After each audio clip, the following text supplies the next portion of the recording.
ఇక మోదీ గవర్నమెంట్ 1,00,000 కోట్ల రూపాయలతో ఆర్డీఐ కోసం ఫండ్ ఇవ్వడం జరిగింది. స్వతంత్రం వచ్చిన తర్వాత ఎంజీ రావు గారు నాకు తెలిసి ఇదే పెద్ద ఫండ్ అనుకుంటా, 1,00,000 కోట్ల రూపాయలు. ఏంటి ఆర్డీఐ ఫండ్ అండ్ ఏంటి మోదీ వ్యూహం ఏంటి?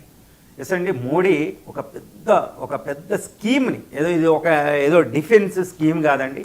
RDI research and development innovation అనే ఒక ఫండ్. అది ఎంత అంటే 1,00,000 కోట్ల రూపాయలు, 1,00,000 కోట్ల రూపాయలు. ఇది డాలర్లో చెప్పాలంటే సుమారు $12 బిలియన్ ఒక ఫండ్ ఎస్టాబ్లిష్ చేయడం జరిగింది ఇండియా.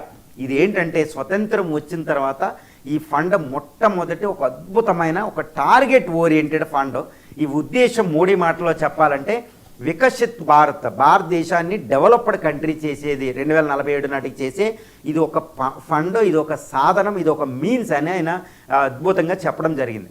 అసలు ఈ research and development innovative fund అంటే ఇండస్ట్రీ 4.0 భారతదేశాన్ని ఇండస్ట్రియల్ రెవల్యూషన్ 4లో ఒక ప్రపంచ శక్తిగా మాల్చే ఒక అద్భుతమైన సాధనం. ఎందుకంటే 4th ఇండస్ట్రియల్ రెవల్యూషన్ నేను ఎప్పుడు చెప్తూ ఉంటాను.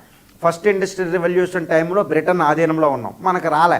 రెండవ ఇండస్ట్రియల్ రెవల్యూషన్ టైంకి అప్పుడే ఇండిపెండెన్స్ వచ్చింది. ఇక మూడో ఇండస్ట్రియల్ రెవల్యూషన్ కంప్యూటర్ యుగంలో 1990-80లో వచ్చిన దాంట్లో ఏదో కొంచెం మనం పట్టుకున్నాం, కానీ పూర్తిగా విజయంలా. ఈ 4th ఇండస్ట్రియల్ రెవల్యూషన్ అనేది ఇండియాదే.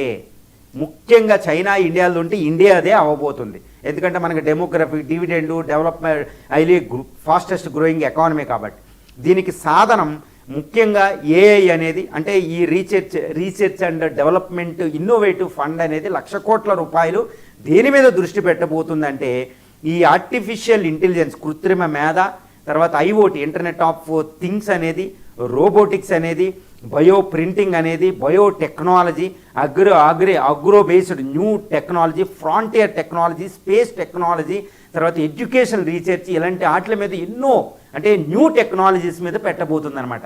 మరి ఇండియన్ గవర్నమెంట్ ఎందుకు ఎంత పెడుతున్నారంటే మోడీ ప్రభుత్వం ముఖ్యంగా స్వతంత్రం వచ్చిన తర్వాత భారతదేశ బలహీనతను గుర్తించిన ప్రభుత్వం ఈ విషయంలో. ఎందుకంటే జీడిపిలో 0.64% మాత్రమే మనం రీసెర్చ్ అండ్ డెవలప్మెంట్ మీద పెడుతున్నాం.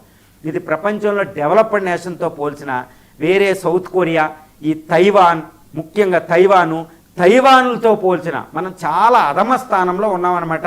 ఈ రీసెర్చ్ మీద ఫండ్ పెట్టడం, ఏది ఎక్కువ ఫండ్స్ ఇవ్వడం.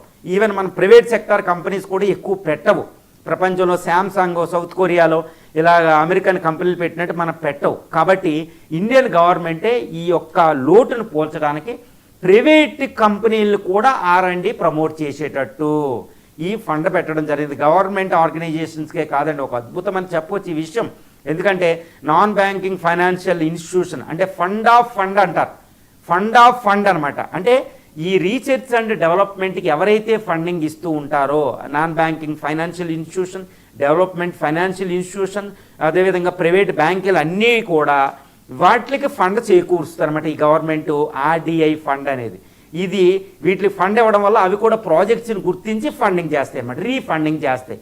ఫండ్ ఆఫ్ ఫండ్స్ అంటారు. ఒక అద్భుతంగా చాలా గొప్ప ఉద్దేశంతో, గొప్ప నిర్దేశకాలతో, లక్ష్య సిద్ధి కరెక్ట్గా సంకల్ప బలంతో ఈ ఫండ్ పెట్టడం జరిగింది. Research and development innovative fund ఒక అద్భుతమైన ఫండ్. దీంతో అమెరికా, చైనాలతో పాటు ఇటు సౌత్ కొరియా, జపాన్ లాంటి యూరోపియన్ కంట్రీస్తో సమానంగా మన ఇండియాలో R&D డెవలప్ అవుతుంది. ఇది ఒక అతిపెద్ద లోటు అండి ఇండియాలో, చాలా దారుణమైన లోటు అనమాట. ఈ లోటుని పూడ్చే ఉద్దేశంతోనే మోడీ ఆర్డీఐ ఫండ్ని పెట్టడం జరిగింది. దీంతో ఇండియా అనేది వికసిత్ భారత్కి ఉన్న అతిపెద్ద బలహీనత పోయిందని మనం చెప్పవచ్చు. Thank you so much MG Rao garu, చాలా అంశాలకు సంబంధించి చాలా